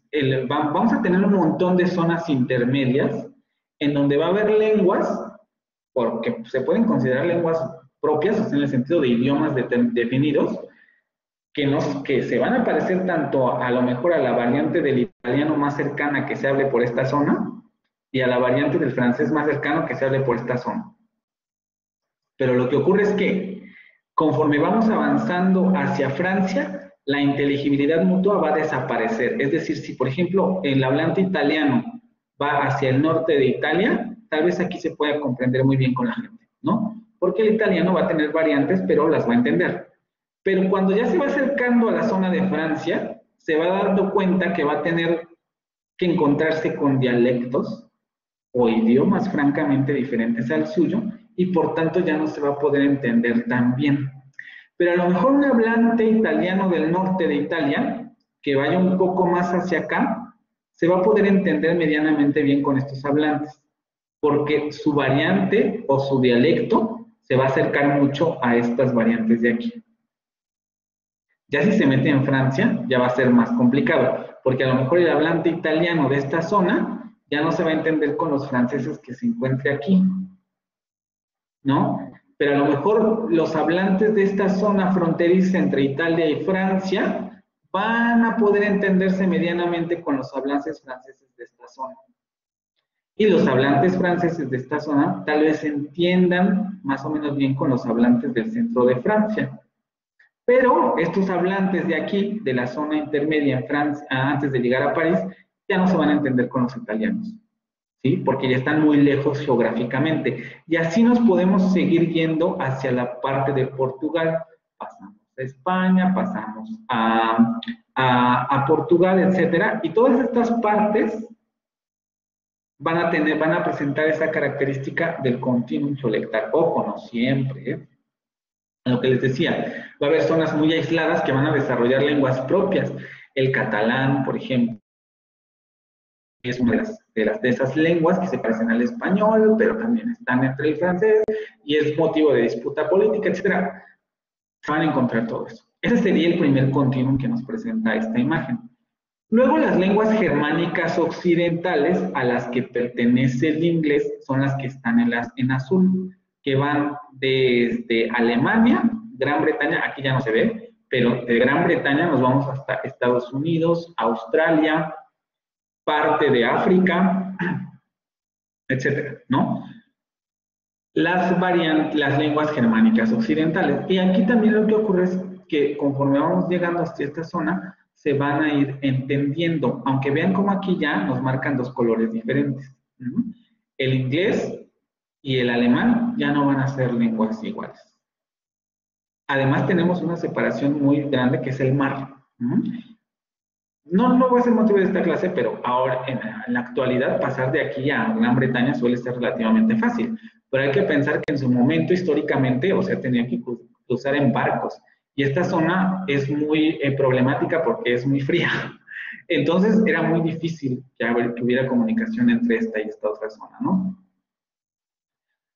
Pero eso históricamente ya quedó atrás, pero también a eso se debe mucho que estas dos variantes se hayan separado, si no bastante, por lo menos de manera muy pronunciada, ¿no? Entre el inglés y el francés y el alemán. Además, también el inglés tuvo influencia de otras lenguas, ¿no? Del francés, tuvo influencias del latín, también tuvo influencias de estas lenguas nórdicas, etc. Pero el segundo continuum que nos presenta es el de las lenguas nórdicas, que serían estas en morado, y también presentan esa característica de continuum dialectal. Conforme vamos avanzando entre una región y otra, vamos a encontrar variantes que se van a ir pareciendo y otras que no. Y luego las lenguas eslavas, que son todo esto que está en anaranjado, ocurre exactamente lo mismo. Conforme vamos avanzando entre una zona y otra, vamos a encontrar variantes dialectales que pueden entenderse entre ellas, pero si nos vamos más lejos, por ejemplo, entre el polaco y el ruso, pues ya no se van a entender porque ya son lenguas diferentes, ¿no? Pero entre el polaco y el ucraniano va a haber a lo mejor ciertas variantes regionales que van a conectar esos dos dialectos, lenguas propiamente dichos, esos dos dialectos de las lenguas eslavas, ¿no? No sé si con esta imagen queda un poquito más claro. Les digo, es un poco complicado el concepto, pero esto nos ayuda a ver cómo funcionan también las lenguas, ¿no? Pensamos que el italiano y el francés son dos lenguas diferentes, y sí, en su manifestación estándar, pero si ya nos vamos en términos territoriales, geográficos, y supongamos que nos pusiéramos a caminar entre Italia y París, nos iremos dando cuenta de que conforme vamos avanzando, el italiano del centro ya no se parece al italiano del norte, el italiano del norte se comienza a parecer a este francés, ni siquiera francés, a estos dialectos intermedios entre el francés, entre Francia e Italia, y si vamos avanzando hacia Francia, nos vamos a ir encontrando cada vez más con dialectos más parecidos al francés. ¿Sí? No sé si esto les clarifique algo los conceptos que venían en la lectura.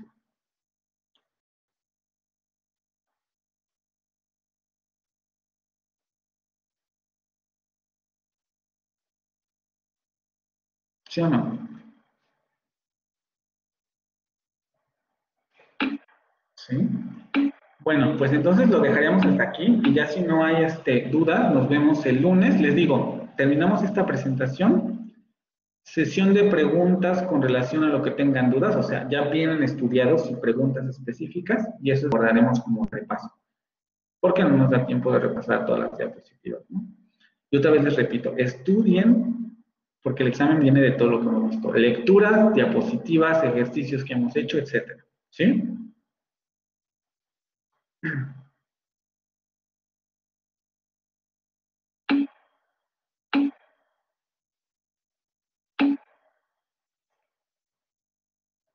Vale, pues entonces ya no hay más dudas, nos vemos el lunes.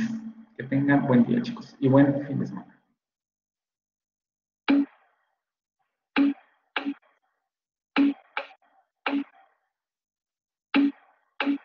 Nos vemos, buen día.